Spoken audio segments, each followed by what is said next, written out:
The year was 2011 and the Wii U needed games badly. And for reasons that sort of defy comprehension, Nintendo asked Traveler's Tales to make them one, and in return they would publish it as an exclusive. Traveler's Tales was a bit wrapped up with the unending stream of licensed games that were far more profitable, and so the project was handed to TT Fusion, a division of Traveler's Tales that usually handles the handheld versions of LEGO games, based on a prototype they were already developing based on the LEGO City playsets. While you would expect the game to mostly follow the LEGO format established in all of the other games, it much more closely ended up being a Grand Theft Auto clone, but made in a way that it's child-friendly to match both Nintendo and LEGO's vibe, even largely following the mission structure of a GTA game pretty closely.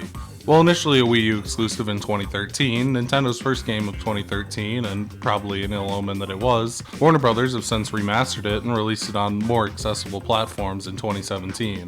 The PS4, Xbox One, Switch, and PC, which removes the gamepad features, obviously, but in exchange adds co-op, which the game somehow didn't have before, polishes up the graphics some, and fixes the pretty sloppy frame rate of the original Wii U version, unless you're on the Switch where it still brutally chugs, apparently even worse than the Wii U version did. LEGO City Undercover is structurally Grand Theft Auto, a large open world map with about 1 million side activities to complete alongside main missions that you typically have to drive some distance to get to, with smaller ones taking place in the overworld itself, while larger ones tend to have their own more traditionally designed levels. To start with the overworld, there's a lot that makes it not really work. Driving point to point is really dull, in part because, for the sake of the narrative, where you play as a police officer, GTA's strongest features, wanted levels and police pursuits, are absent. I don't want to have to make too many GTA comparisons, but it's an unfortunate reality that's basically unavoidable. The chaotic nature of GTA keeps it fresh. The somewhat clunky cars lead to almost inevitable accidents which spiral into dynamic chases, shootouts, and action. The cars in LEGO City control even worse than GTA 4's notoriously floaty ones, but it doesn't ever evolve into an entertaining mess. Smashing up a car has nearly no negative impact when another is always only steps away. The overworld is devoid of any kind of enemy, police or otherwise. The time between missions isn't very enjoyable because a majority of it is following a line. If you smash into something, you brush it off and keep going. A substantial amount of playtime is mindless driving. The map is also too big for its own good, consisting of 23 areas, 20 substantial major areas with 3 smaller islands, and of these 23, maybe 6 are story relevant, while the rest are spots you just pass through between missions, and the game is nearly always tedious for it. It doesn't help that the core LEGO gameplay is a bit shattered. It was determined that protagonist Chase McCain needed to be a good cop instead of an LA cop, so instead of some fun, flashy, mindless button mashing, the game instead goes for something more complicated, yet less interesting.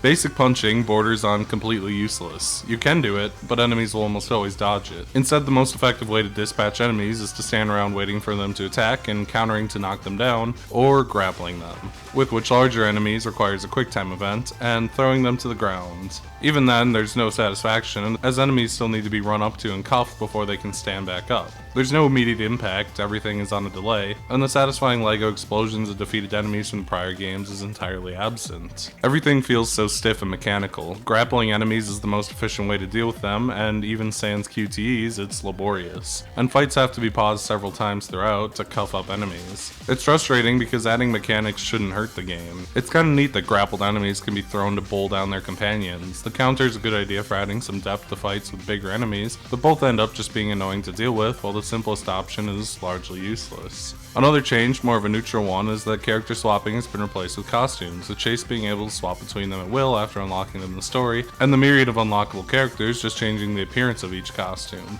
Unlocking them throughout the story is a bit of a double-bladed sword. It does give the game a genuine sense of progression, slowly opening up more and more of the map as they're unlocked, which should be satisfying for an open-world game like this, although the game isn't great at taking advantage of this, as most of the stuff you'd actually want, like red bricks, are locked behind late-game costumes. It also ends up making unlocking the game several hundred characters less exciting. No new character is going to give you some niche way to collect stuff faster. You have everything you need the second you beat the game. Chase has 8 costumes of variable usefulness and quality, although all of them do come up, usually having a level focus on them when they're unlocked, and all of them having an associated collectible, sans the Civilian. Civilian has no powers and just serves to make flipping through the costumes like 15% more tedious. Police Chase, despite being the main one, is one of the worst of the bunch, centering mostly on investigation mode, a gimmick formerly tied to the Wii U gamepad because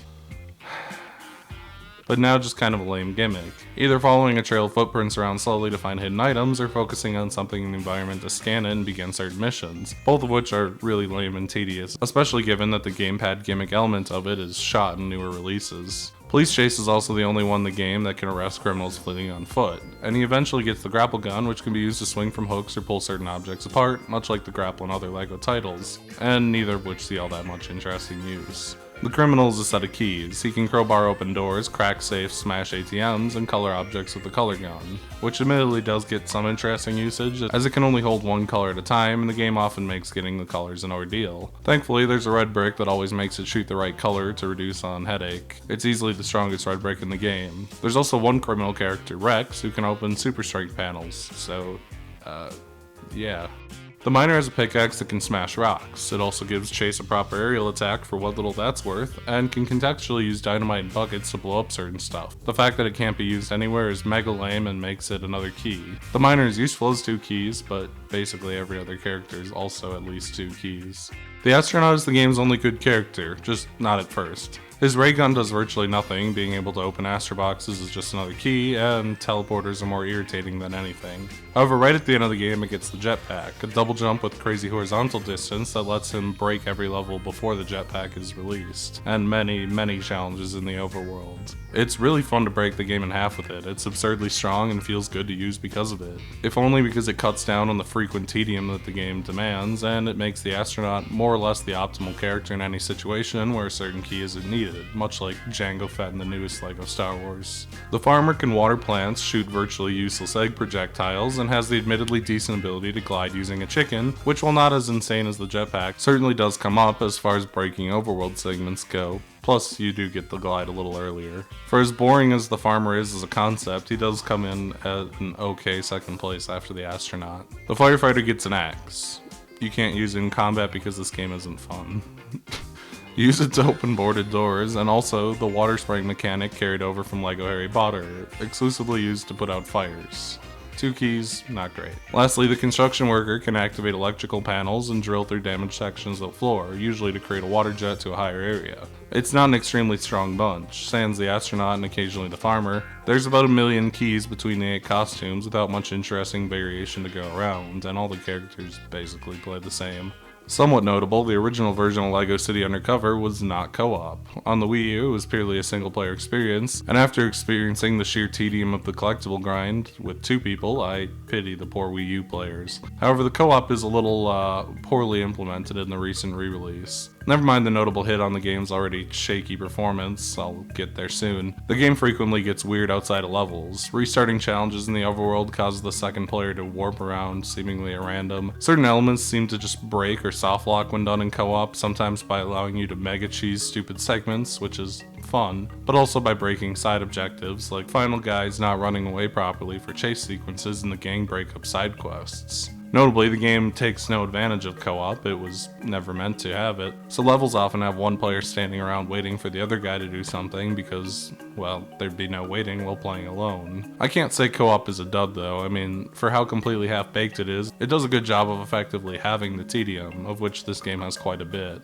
In most regards, levels haven't changed that much. They're straightforward linear levels that, like Batman 2, are part of a singular narrative, one at least told through cutscenes and interaction rather than dull news reports. The levels do end up feeling a bit deflated largely, perhaps for a variety of issues. Platforming is the lightest it's ever been thus far, featuring automatic jumps between blue platforms in most scenarios, with little thought or challenge required unless you're attempting to circumvent the game with the jetpack, which alongside with chicken gliding are one of the few times platforming ever enters the mix at all. I already spoke about how tedious combat is, and that largely leaves puzzles and exploration. A lot of LEGO game puzzles could be accused of being switched to the relevant key character, but the single-player nature of the original release means there's never any consideration for moving disadvantaged characters around with other characters, and it's rare for puzzle elements to cross over too often. The game is kinda inherently struggling against its own limitations to be more interesting, and it leaves the main story frustratingly hollow, especially with blatant filler missions in the overworld tying the main levels together. The overworld doesn't fare that much better. At 450 gold bricks, there's an excess of stuff to find, spread out aimlessly famously among the game's many zones.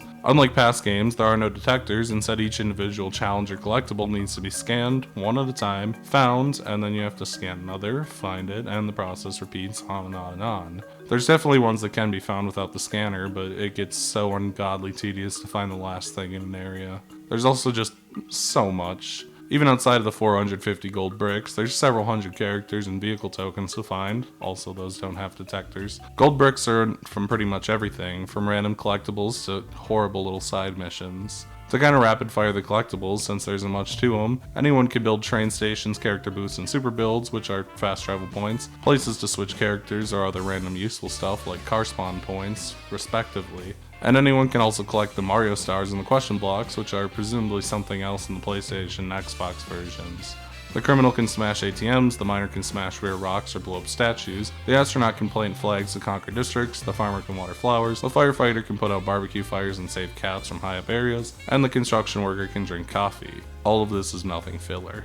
For the more substantial stuff, there's a few actual side mission types, some character specific, others available generally. To go fairly quickly again, anyone can do races. Vehicles have somehow regressed from Batman 2, some of them control and feel fine admittedly, but many are light, floaty, and love to roll over at the slightest bump. Combine that with NPC traffic, and the races are often more trouble than they're worth, and that's before the completely unhinged checkpointing, with little to no indication where upcoming checkpoints will spawn, leaving it a very disorienting mad dash. Sadly, the races are pretty high tier for this game. There are also on-foot parkour challenges, which frequently just involve interacting along a linear path of the semi-automatic platforming. They're typically nothing special, but it is kind of fun to break them with the jetpack, although as getting every time increasing token is required to finish the race, it's rare that they can be completely blown apart, sadly.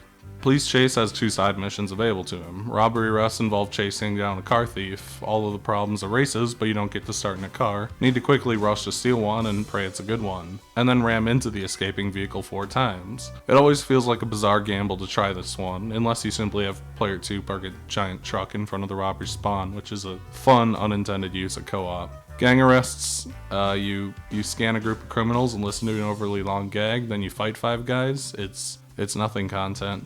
The criminal can steal vehicles. This almost feels like proper GTA with police attempting to smash up the car. Some of the vehicles you steal feel very bad to drive, but I can't say too much bad about something that actually has some energy. The astronauts can summon aliens. You then need to switch to police chase to arrest them. It's the police chases with extra steps. The farmer can rescue pigs. Find a pig, bring it to the cannon, done. It's inoffensive, but the music is ridiculously bad. Lastly, the construction worker gets a minigame. A bunch of breakable tiles spawn in and you need to break them in a short time limit. Again, it's not that bad, but it's kind of also nothing content. Nothing content can largely describe LEGO City in general. The combat is tedious, the driving barely functions, and it's largely defined by its commitment to unending tedium. LEGO City Undercover at least kind of pulls itself together in presentation. It began development before LEGO Batman 2, but like that game has full voice acting. Extremely grating, cringe voice acting loaded with bizarre and dated pop culture references. Nobody in this game's target audience would know Starsky and Hutch even in 2011. The Matrix is all but gone from the public consciousness. The Shawshank Redemption probably aims a bit old for this thing. But to its credit, the cutscenes are way better than LEGO Batman 2's. They're decently dynamic, have movement, character interaction. If the characters were less painful, we'd be cooking. The city itself also deserves some credit. The whole map loads in at once, or at least most of it, given you can eventually get flying vehicles, and is fairly broad and has a lot of variety for what it is. From a Chinatown district to a state park to more suburban zones to business districts. It's a fun place to explore when all the bad elements circling it aren't rearing their ugly heads. Levels also squeeze way more variety than you'd expect out of the setting too. The grounded locations tend to be ones that are still interesting, like a museum, a space station, the roof of a skyscraper. It's very rarely boring to look at. Although I will say, this is the game where they should have gone all in on the LEGO thing, buildings made of Legos and the like, as it's pretty central to the game's identity. Animations are still fine enough, if a bit unimpressive compared to the pretty fancy flourishes of LEGO Star Wars 3. I go back to that well a lot. But there's a lot of cute and goofy animations for particular circumstances, including some new ones for spawning in a co-op partner where they'll like climb down a light pole or something. The game's biggest struggle is with performance. It apparently didn't run that hot on the Wii U, and the Switch is barely holding it together, especially in co-op. Even at its best in the fairly linear and contained levels, the frame rate gets dicey, but hit the open world in co-op and the game is struggling to maintain 20 FPS. and it seems like it makes the driving even more unresponsive during the larger drops when it feels like it's hitting the single digits. And that's all beyond it just kind of being unpleasant to look at. It's a constant eyesore, although it does seem to struggle a lot less if you're going at it alone. And outside of that, the game doesn't have any major glitches or issues, save maybe one or two crashes. I will also note that the PS4 and Xbox versions seem to run significantly better from some Let's Plays I skimmed, so those may be the versions to shoot for if possible. The game's music is also some of the strangest I've ever heard. It really hits every beat you can imagine to horrible effect. The 70s cop show inspired porno music that thumps throughout is very amusing in a bad way. The loud-ass, twangy hillbilly music when rescuing pigs is ridiculous, and the chase music, while not bad, feels like it's no more than a 30-second loop, and there's plenty more mixed in. I would say that the first thing that comes to mind in general is the word baffling. Not even horrible, outside of the pig music. It's largely serviceable, but just kinda all over the place, and certainly nowhere near enjoyable. It was a bold swing for sure, but perhaps a misguided one. The format of the game is roughly as you'd expect, following so closely to GTA and all. Before most of the actual levels are some kind of overworld shenanigan, usually just chasing down some random criminals or doing basic puzzles to actually enter, surrounded by a lot of driving. Seemingly little thought was put into where levels appear in relation to each other, although it's possible to fast travel between train stations, which helps a little bit. The story is something. The central storyline revolves around Chase McCain, a cop who got exiled from Lego City 2 years earlier, returning. The game doesn't explain how this happened, but I think it ties into the 3DS exclusive prequel, which itself is many years out of print, and therefore you'd only know this if you looked at the Wikipedia page. So despite that being crucial to this game, which is still sold, evidently the chief of police took credit for whatever happens in that game, and Chase's arch nemesis, Rex Fury, is out of jail and ready to do petty crime again. No, I did not make the name Rex Fury up. Much of the story is the unraveling of Rex's location and plans through a convoluted web of visits to different locations to slowly gain access to new costumes. It's fairly rare that levels go crazy with new ideas beyond their setting. Most are flagrant excuses to introduce a costume and rarely do more than the standard. Meanwhile, the story takes its sweet time to get moving, not that you would expect much from the story of a game like this. Take the first level on the skyscraper roof. Cool setting, boring to play. Lots of automated platforming, a chunk of the game's clunky combat, and because the only available costume is Police Chase, the game is basically limited to these two things. Going undercover in a prison is a fun idea, but it's an extended tutorial for the robber suit stuffed with bad Shawshank Redemption jokes, and as it turns out, it's not all that exciting a setting to be locked in a place where you have no freedom or the ability to go anywhere and everything looks the same, and it's just a bunch of boxes with a cage on the wall. The level in the mine, mostly a tutorial for the miner, although admittedly the falling section is a fun distraction that comes up a few more times, and later areas with the vertical exploration at the bottom of the shaft work better than the game typically does. The Kung Fu level serves to introduce and unlock the counter and grab. Before this, you're just mashing. During this, you fight about 20 guys while yellow Morpheus makes dated Matrix jokes. It's exhausting. The bank robbery is one of the more inspired levels in the game. It transitions from a sewer to a bank vault and centers on the newly introduced color gun, one of the game's few puzzle elements that requires some actual thought to use and which consistently changes its use, if only slightly, from turning objects metallic to reflect lasers to opening doors by coloring switches. It's the upper end of a mid-level, which for this game is kind of towards the top of the list. The trip to the Space Center is somehow the worst level in the game. Beyond the very dull tutorializing of the spacesuit, which pre-jetpack is one of the game's most boring, this level somehow runs worse than the open world does in its final areas. I don't know if the verticality screws it up or just the amount of stuff going on with the rocket ship or what, but it runs so bad on the Switch that it's genuinely offensive. The Scrapyard is a good level. It has some unique ideas like crushing cars to make platforms, needing to scrounge up rainbow bricks to do super builds to progress, and thankfully not featuring a new costume so it can just be a level for once. But also, why is there an extended Starsky and Hutch parody throughout? The Matrix and the Shawshank Redemption have some cultural relevance still, even if they were past their prime and very outside of this game's target demographic respectively when this came out. But Starsky and Hutch was a long-dead, ancient boomer franchise. I'm shocked I even picked up on the reference. I've never even seen the show.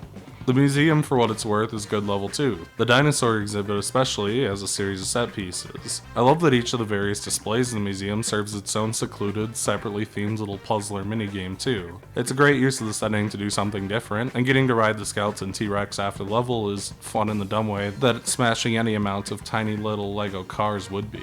The fire station is predictably a basic tutorial for the fireman suit, nothing special, and a fairly dull setting to boot. Next level is in a little boatyard thing underground, cool setting, a little more freedom because there's no new suits, nothing special largely. The restaurant and ice cream factory is... Didn't Lego Batman already do an ice cream factory? I called that interesting unique as a setting the first time, but this is a way worse version of that. The construction yard is yet again a tutorial for a new disguise, although getting to drive some construction equipment around near the end is at least an attempt at a mix-up, even if this game doesn't really need more driving to say the least. The game finally gets good 13 levels in. The underground base is a great setting, a James Bond villain lair, where the story finally progresses when it's revealed that some rich guy is the real evil mastermind. You meet him once earlier and it's very obvious that he's evil, so obvious. But it's also a game for like 8-year-olds that might have been surprised by it. I don't know, I feel like they telegraph it a little too hard if they're trying to make it a twist, but I don't know. Beyond the fun setting, the jetpack breathes some real life into the game for the first time. It's fun to use, it lets you break even the intended stuff in this level, and cracks pretty much every earlier level in half by letting you outright skip huge chunks of it via clever cheese. And it's like a real platforming mechanic, and continues to be fun in the game's final 2 missions. The mansion break-in isn't that exciting. On most levels it's a pretty weak setting and the interior cuts you off from the game's one fun mechanic,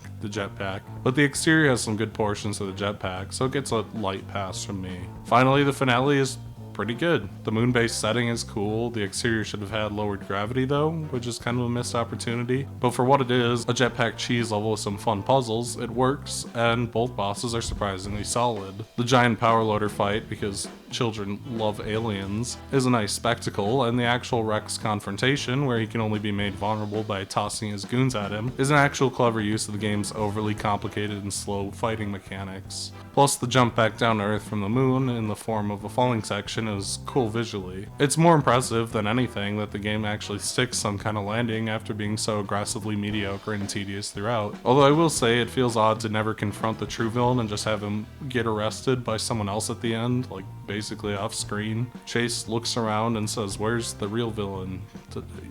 Dr. Moneybucks." And then he's just getting arrested and it's like, oh, okay, I guess that's it.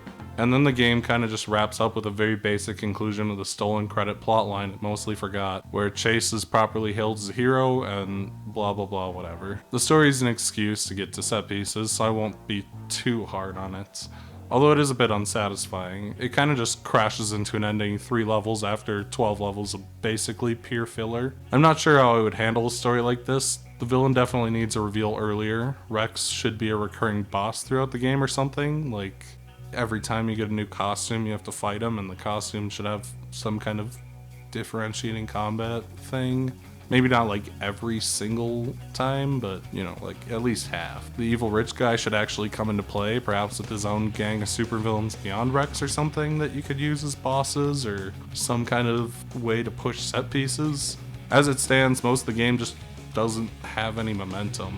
Lego City Undercover is frustrating. The Lego game format from the middle era, Lego Harry Potter especially, lends itself pretty well to an exploratory kind of GTA open world thing. And had it stayed the course more, followed the gameplay of its predecessors instead of frankly making it tedious by the way of trying to complicate it, whether that be the slow and laborious combat, having to find every collectible one by one with the scanner, or the scale making traveling a pain, not to mention a story that spins its wheels for ages. The game is tedious. It feels like it's often doing its absolute best to waste your time at all times, pretty relentlessly. Having to scan each and every one of the game's several hundred items is absurd. There had to be a better way. Like, even if you had to still scan them and you could just scan like 8 at a time and they'd be marked, that would fix so much. The LEGO games so far have sort of thrived on simplicity. They're basic, but in a way that lets their simple charms shine through, and LEGO City is having none of it. It definitely feels like it had big ambitions, it wanted to be baby's first GTA, and to be fair, some of its problems are some that the GTA games also have, but GTA makes up for it with its absurd chaos that this game lacks. You always know what to expect with this game. GTA, on the other hand, you are